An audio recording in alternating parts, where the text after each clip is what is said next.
All right, so we are back. This is fifth part of our seventh class. First, what I'm going to do, I will be giving you answers to the reading task 4 questions. Question number 1, whose opinion is similar to Sheldon Blumenfeld's? The answer is Caitlin Harwood. What did Fortuna do to stay competitive? Launch an aggressive response to adversity. Adversity is basically their competition, right? Or enemies.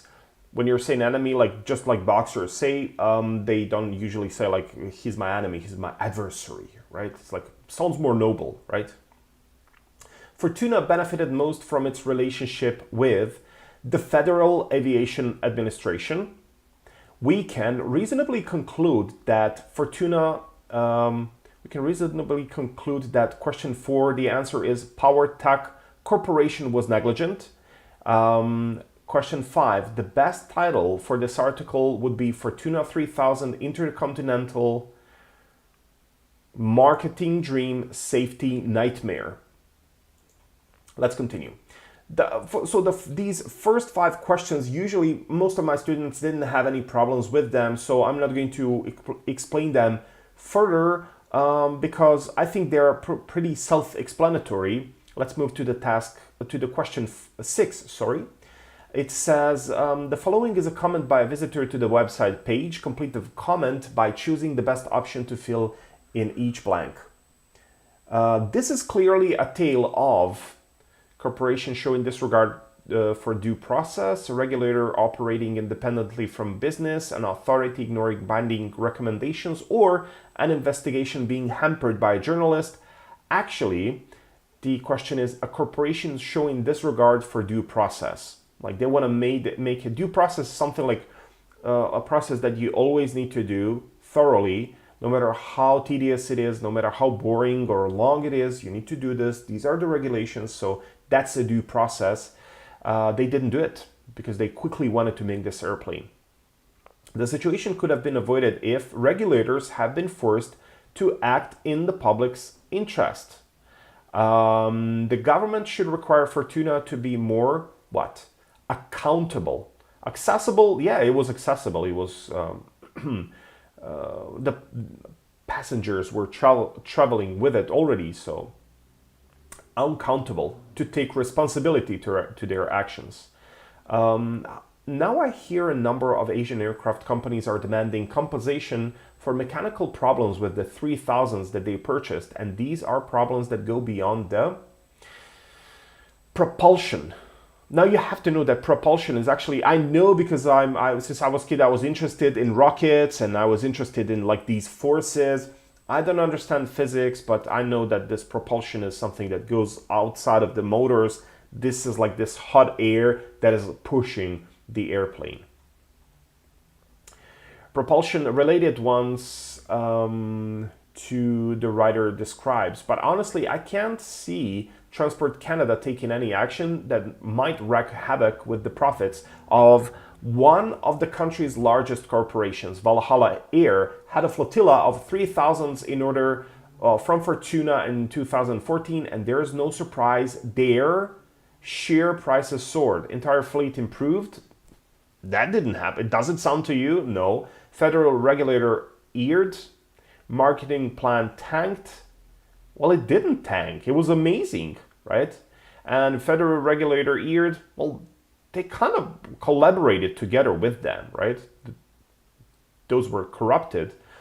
So share prices soared as they hyped the plane while remaining along with Transport Canada. Now, as you can see, this concludes the task 4. And as you can see, the task 4 is pretty hard, pretty difficult, but don't be afraid. There is a way to conquer this. Again, as I said, read 10 minutes before you sleep. I mean, I know we are burning our eyes again with this stupid or useful device, but we're burning our eyes before we go to sleep. Don't tell me you don't have time. You do have 10 minutes of sleep, and your brain is going to be thankful, and you will feel much, much better if you just take 10 minutes to read any book, basically. This will definitely tremendously improve your reading skills. Now, let's remind ourselves what are the tasks here. So first task is reading correspondence, 11 questions, 11 minutes long. Part 2, reading to apply a diagram, 8 questions, 9 minutes long. Part 3, reading for information, 9 questions, 10 minutes long. And Part 4, reading for viewpoints, 10 questions, 13 minutes. There is a reason why this is 13 minutes, because it's usually very, very hard. And as you can see here, we were talking about the airplanes, and like the whole vocabulary was pretty, it's engineering, mechanics, all these kind of propulsion. Are you kidding me? It was super hard. Before we end this lesson, I would like to share some tips with you. The most important tips here that you are going to use in Celpip reading. So how can I improve my Celpip reading, many students ask. Well, that's a question many potential task takers ask themselves. Indeed, it can be difficult to read even in your native language, but doing well in the Celpip reading test is possible. So here are some simple tips to get you started. Read in English. I mentioned this. I cannot stress this enough. Reading is a skill. And like any skills, it improves with practice, right? So you could read any material in English to practice. This could include your test preparation material, magazines, comic books, graphic novels, and even a pamphlet. Just read, okay? So reading non-academic materials, such as the ones mentioned, also keeps practice light and fun, right? Also, this could make you do so regularly and as often as possible. Take a sample test. The main Celpip site offers a free Celpip test. This can help you become more familiar with the computer-delivered format of this test. This gives you a chance to stimulate what happens on the actual test. The sample test is unscored, yet there is one more benefit to this. You can get a general idea of your reading ability. Fixation is the enemy. Have you ever stopped reading a sentence because of an unfamiliar word? This is a fixation. In other words, you focused or fixated on a word for too long. This is not a problem, or at least in itself, but remember, the Celpip reading test does have a time limit, of course, and thus spending too much time on one item might not be a good idea. It is better to skip the unknown word and continue reading. Besides, it is possible to understand an entire sentence even if one word is unclear. Okay, so don't fixate, don't focus on just one word because you don't know what it means. Just move, like skim it. You don't have to scan it. Skim it and you will understand from the context. Time is gold. This requires no further explanation. Time is important in life and during tests. A good rule of thumb is to give yourself 1 minute for each question or item, no more than that. At first, through these materials, you're going to practice without any time limit or time frame, or there are not going to be any limits there, but over time try to incorporate this time limit and try to answer all these questions and read within these time limits. The 2 S's, skimming and scanning. So the 2 S's stand for skimming and scanning. You may have heard these terms elsewhere, but what is the difference? Skimming means quickly browsing the passage to get the main or general ideas. Think about these times when you quickly read back to back to know its content. That is skimming. Scanning involves looking for keywords. Here's one way to scan. First, read the questions. Then try to see where they appear on the reading passage. These 2 skills are practiced and recommended widely. This is because they save test takers much time. This is related to the earlier point about, managing time. Understand the information. Trying to memorize parts of a passage will not help you.